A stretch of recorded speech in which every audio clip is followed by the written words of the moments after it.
Hello guys.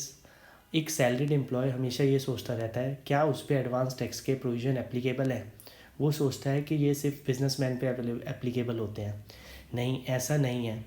आइए समझते हैं क्या कब एक इंडिविजुअल सैलरीड एम्प्लॉय पे ये एडवांस टैक्स के प्रोविज़न्स एप्लीकेबल होते हैं। अगर एक सैलरीड एम्प्लॉयड है, जो उसका एम्प्लॉयर होगा, उन्होंने उसकी सैलरी पे जो भी ग्रॉस सैलरी आ रही होगी आफ्टर डिडक्शन, जो भी टैक्सेबल सैलरी होगी, उस पर टैक्स काटा होगा।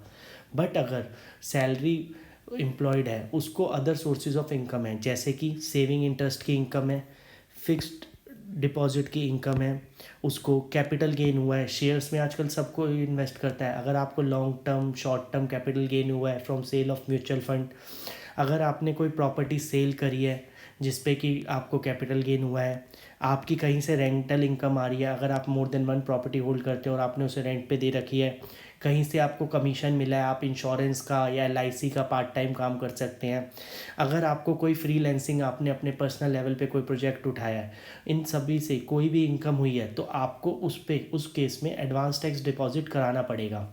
सेविंग का इंटरेस्ट अब ऑनलाइन 26AS, AIS और TIS में रिफ्लेक्ट करता है।